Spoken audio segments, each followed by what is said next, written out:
Live from the Jersey Shore to the world. Get up, get out, do something. Wake up with Jeremy Grunin. Take the show wherever you go. Download the free Radio Pup app for your smartphone or tablet. Join the conversation. 732-505-1160. News Talk Radio WOBM AM 1160 and 1310. Listen online at WOBMAM.com. Hey, welcome back. Wake up with Jeremy Grunin. It's 6:09, Wednesday, October 19th, 68 degrees, getting up to a balmy 82 today. WOBMAM 1160 and 1310, News Talk Radio. Streaming live on the Radio Pup app and WOBMAM.com, 732-505-1160 to join the conversation. We are joined on the phone by Carol Wolfe. She is the executive director of Dottie's House. Good morning, Carol. How are you? Good morning, Jeremy. I'm great. I have a little cold. I apologize for my voice, but I'm fine. I was gonna say you got like morning voice going on, but it's just a cold. I'm sorry. Well, you feel better, okay? Thank you. I will. All right, good. So why don't you give folks the overview of what Dottie's House is all about? Oh, Dottie's House is a transitional housing facility. It consists of 17 2- and 3-bedroom apartments. Some of the units also have 2 bathrooms, and that's because most of the building is 2-story. And should we have someone who's disabled and can't make the stairs, we have one each. The apartments are completely furnished through donations from the community. And we live in one of the most generous communities around. Just running Dottie's House, I have learned even more about it. We take in women and children who have survived domestic violence. We bring them in and give them an apartment that's completely furnished, and they can stay with us for up to 2 years, and sometimes with extenuating circumstances even longer. During that period of time, though, they have a program that they have to comply with. They have to go to group therapy. They have to have individual counseling. The children have to be in group therapy. We have animal therapy. We have sand therapy. They have to go to job training. They have to learn computers if they don't already know. And we give them a couple of months to kind of heal the internal wounds as much as they can. And then they have to put their children in daycare and get a job, and we also encourage those who haven't done so to go to college, to go to OCC. We've had many of our residents graduate from OCC. The reason we do this is because when they leave the program in 2 years, we want them to be able to be financially and emotionally independent. We want them to know how to work, to be able to get a job, to take care of their children, and to be able to financially live alone and not have to rely on anyone. And usually they came from an abusive situation. That's what they would be comfortable with. The training program is amazing. We have state licensed counselors and case managers. We're very, very fortunate. We have a wonderful staff over there. And many of our graduates come back years later and talk to the women who are currently there. So it's an ongoing process. They come back, they bring their kids back. It's an ongoing process, learning that no one deserves to be abused. Right. And we also hope to teach the children more than anything, because they grow up with that and they think that that's acceptable behavior. Right. And so, Carol, how long have you been there? I founded this in 1999, and we opened our doors in 2000 and with 8 apartments. Wow. And then 3 or 4 years later, we were turning so many people away that we went back to the state and we went to local corporations and supporters and local government, and we were able to add another 9 apartments on. We have a beautiful community room. We have an outdoor picnic area. We try to make it as much like you and I live, right? You know, that we have our own privacy, our own personal property, and the advantage of having the services provided. And it is a secure building. It is monitored. It is all the common areas are on film. We have cameras for all the common areas. The apartments are their private places, and they're allowed to live in there. But we also do random inspections of the apartments because we want to teach them housekeeping. Right. Jeremy, the sad thing is most of these women have not been able to make a decision, have not been able to go to work. Their abuser controls them to that extent and even more. So it's almost like I equate it sometimes with teenagers. You're preparing them to go out in the world and survive. And Right. most of them do. So it's great. So, Carol, what kind of prompted you? What motivated you to do this back in 1999? Well, as a child growing up in my neighborhood and whatever, I was familiar with abuse, but I didn't really understand it, but I'd know that something was going on. And when I had formed another nonprofit prior to that called Homes Now, and we build affordable housing, originally in brick, but we build now. We just opened a place in Atlantic City. We build all over. So I was aware of nonprofits and housing needs. But there was a week in 1999, I think it was, when every day in the local newspaper there was an article about abuse. And one of them really got me. It was a man murdered his wife and then himself and left his 2 children orphans. And so I started to call. I called Providence House. I called Catholic Charities. I called Amanda's Easel. I called all the programs around and asked about their services. Right. And they all do a wonderful job, and we need them desperately. But there was not anywhere where the housing was all in one area with the supervision, the programs, and the security in the same spot. In fact, years later, when we went for a grant for the programs to the U.S. Department of Justice, they gave us the grant, but they said we were like only one other facility in the United States, and that one is outside of Atlanta. And they required that I go down and visit that site so, we could learn from one another. So I didn't think the program up all by myself. Everybody helped. Right. Everybody in the community, those who provide these services, and, of course, the support of government, corporations, and the people in general. Right. So we're up against a break, but when we come back, though, I know that you have a kind of a personal story, which is really kind of one of the driving factors and certainly the driving factor behind the name, right, of Dottie's House. Mm-hmm, so can we talk about that when we get back? Absolutely. All right, great. We're with Carol Wolfe. She's the founder and executive director of Dottie's House here in Ocean County. Wake Up with Jeremy Grunin, back right after this. Rush Limbaugh today at noon. More Wake Up with Jeremy Grunin coming up next. News Talk Radio, WOBM AM 1160 and 1310. Connect with Jeremy, 732-505-1160. Wake Up with Jeremy Grunin. News Talk Radio, WOBM AM 1160, 1310, and WOBMAM.com. Hey, welcome back. Wake Up with Jeremy Grunin. We are on the phone with Carol Wolfe. She is the executive director of Dottie's House. And Carol, I know you have a personal story, which, I'm sure people ask you all the time, why is it called Dottie's House? Who's Dottie? What's that all about? So why don't you give us that background a bit? Okay. My mother was abused and my father was an abuser. It wasn't all the time. It's part of the misconception of the general public about domestic violence. He worked. He took care of things, helped at home. He was a wonderful man when he was okay. But you never know when something was going to send him over the edge. He'd get angry, and he would physically abuse my mother. Many nights, we lived in the city, and many nights we'd hear his voice getting louder and louder, and then he'd start hitting on her, and then he'd leave, and my mother would grab us out of bed, and we would run around the corner where they used to have pay phones. That's how old I am. And we would call a cab and go to a relative for a few days till he calmed down. When he calmed down, he was fine, but then it would happen again. And it definitely, my mother, he died young from lung cancer. My mother lived to be 86, and she had nightmares every night where she would wake up screaming that he was after her again.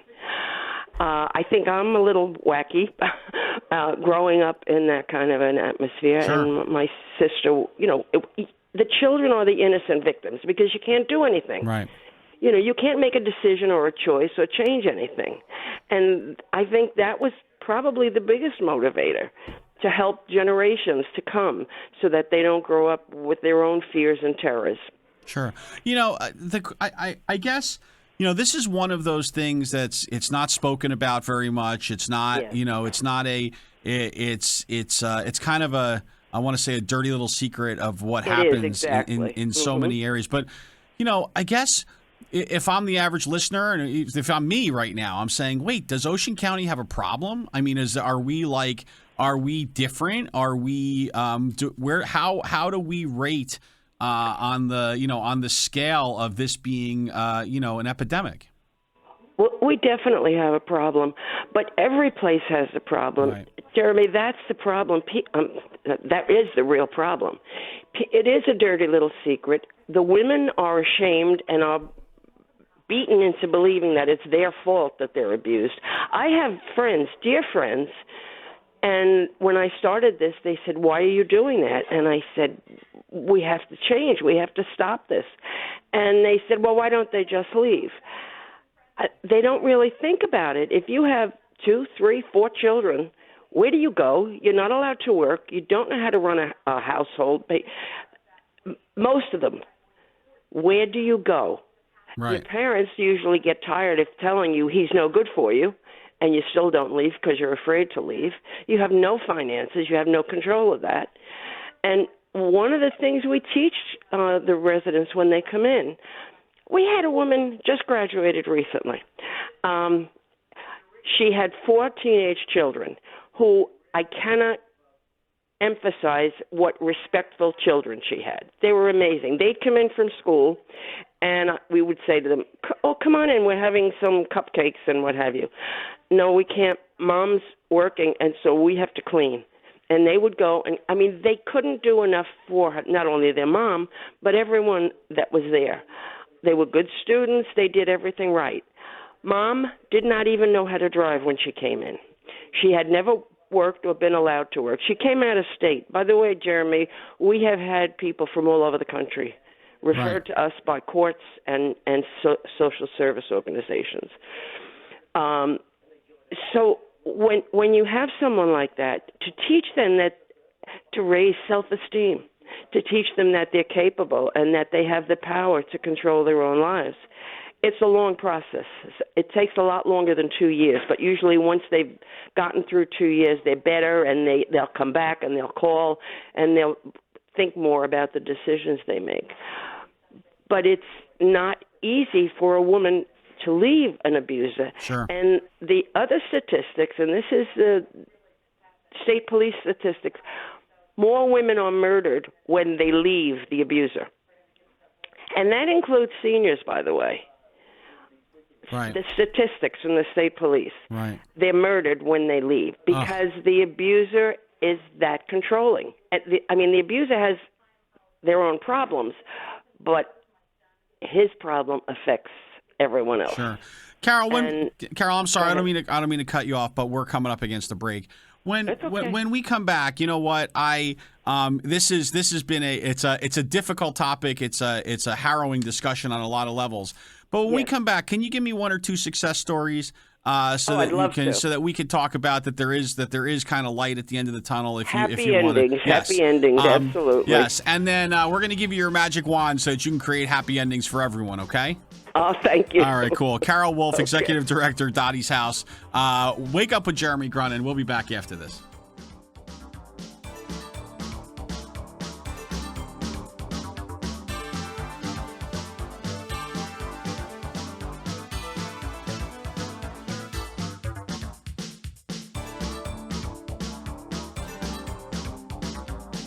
The news is next. Live from the WOBM Newsroom, the Town Square, New Jersey News Network, and Fox News Radio. Wake up with Jeremy Grunin. News Talk Radio, WOBM AM 1160 and 1310. Live from the Bob Levy Broadcast Center, overlooking the Toms River. It's time to get up, get out, do something. Wake up with Jeremy Grunin. Be a part of the show. 732-505-1160. News Talk Radio, WOBM AM 1160 and 1310. Listen online at WOBMAM.com. Hey, welcome back. Wake Up with Jeremy Grunin. It is 6:34 Wednesday, October 19th, 68 degrees, getting up to 82 today. Excuse me, WOBMAM 1160 at 1310 News Talk Radio. Streaming live on the Radio Pup app and WOBMAM.com. 732-505-1160 to join the conversation. We are joined by Carol Wolfe, Executive Director and founder of Dottie's House. So, Carol, we've gone down the down the road of the sad story.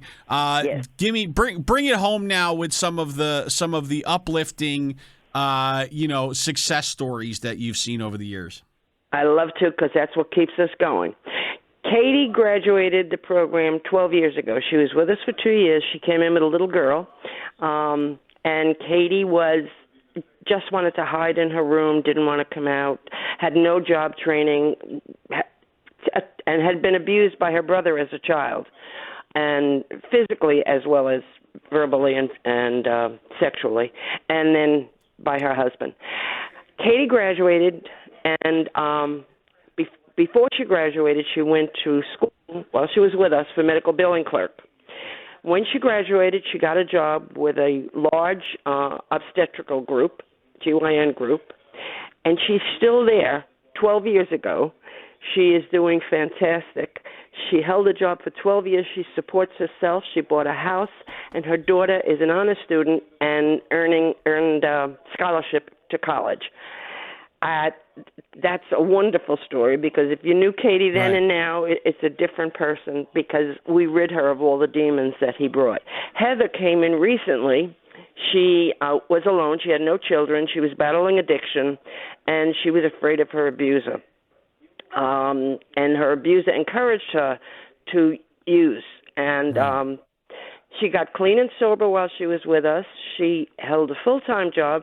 She also graduated this past May from Ocean County College with her associate's degree. Great. She's got a future. And Rosemary is the one that I told you about with the 4 children. She came out of state. She didn't even know how to drive. She now drives, has a job, is self-supporting. She graduated. She's living locally in Ocean County, and she and her children are doing great. Teresa, actually, her husband was from Poland. They went back to Poland for what he told her was a visit. When they got there, he wouldn't let her leave, and he abused her and her 2 daughters. His sister gave her the money to fly home. She flew home and came directly to Dottie's house. She stayed the full 2 years. She got promoted. She graduated. She got a job. She's self-sufficient, and she's raising her 2 girls and still has the same job she had when she first graduated the program. And I could go on and on. Another woman, a Russian woman who was with us for 2 years, she had a job at a bank in Ocean County, and she became so independent that she wouldn't even let us drive her to work because she didn't have a car. She had a bike. She rode her bike every day.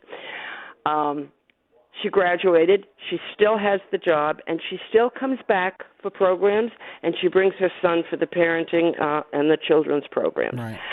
And I could go on, Jeremy. It's just people need to look around you. When you're a victim of abuse, you don't talk about it. Sure. I'm 77 years old, and I only started talking about my childhood when I started Dottie's House, because you're embarrassed and you're ashamed. Right. So I'm going to do the math. That's at 60, right? I mean, that's when you started talking about it. Right, exactly. Wow. Exactly.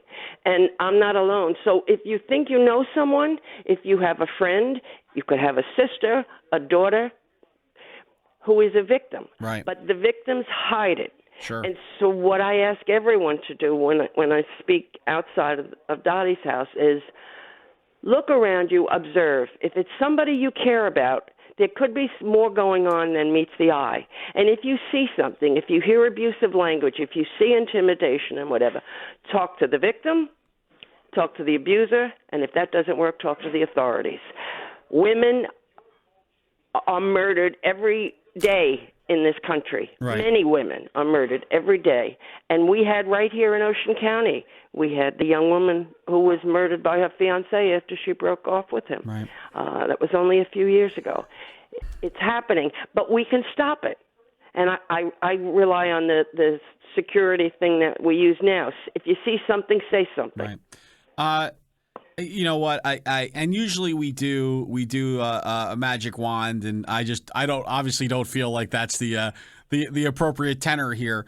And I think if I'm hearing right from you, I think if you kind of had your wish, it would be exactly that, which is just to have women speak up, to have them know that there is support available for them, and to have them see that there is hope and at the end of the tunnel, right? That's exactly it. Right. Exactly it. Right. Mm-hmm. There is a new day. Absolutely. So, Carol, why don't you tell folks where they could find out more information? Where they can get in touch with Sure. you. Where would you direct them? Okay. We have a website, Dottie's House, and I would appreciate it, whoever goes on, if at the very least you just hit like so that the word gets out there more, so that more people know about us. It's very hard to market something like this, to get people to know about it, because it's not a happy subject. It ends up happy for most of them, but it's not a happy subject. So that is on the website. You can call our office, which is Homes Now. It's 732-295-7380. We can refer you to someone or have someone get back to you. You can call Dottie's House. It's 262-2009. And if you get a voicemail, please leave a message, because the staff and the volunteers and the interns are really, really busy over there. We can use volunteers all the time, too, anybody who's interested. And as I said, call and ask for me, call and ask for anyone. We welcome help. We do fundraisers. Unfortunately, the cost of this running this program is difficult, and we have a 50-50 going on now, $100 a ticket, but we tell people split them up, get 9 of your friends to chip in, and the winner gets $10,000. We have an event December 1st at River Rock, a cocktail party where we'll have a drawing. We do golf outings. We are professional beggars. But yeah, we'd love to talk to anybody. And if you have anybody who would like some help, please don't hesitate to call. You don't have to tell us who you are, where you're calling from, anything like that. Come to us. We will get one of our case managers to talk to you on the phone and maybe help give you some direction. Right. Just know that there is someone out there who wants to help change your life and the lives of your children. Cool. Well, Carol Wolfe, Executive Director and founder of Dottie's House. Listen, really just a fantastic job that you've done in out of a difficult situation. And Thank you. We talk to people regularly on this show who take a situation that's certainly a negative in their life, or something that's been an adversity situation, and flip it on its ear and turn it into an opportunity to learn from it and to help others. And you're certainly a shining example of that. Thank you for all that you do for our community. Well, thank you for giving me the time to speak about the program today. Thank you for recognizing Dottie as us, and we should all thank Dottie. Right, absolutely. She's up in heaven watching over us. Absolutely. Thank you so much. Have a great day and feel better, okay? Thanks, Jeremy. All Thank right. you. More Wake Up with Jeremy Grunin right after this.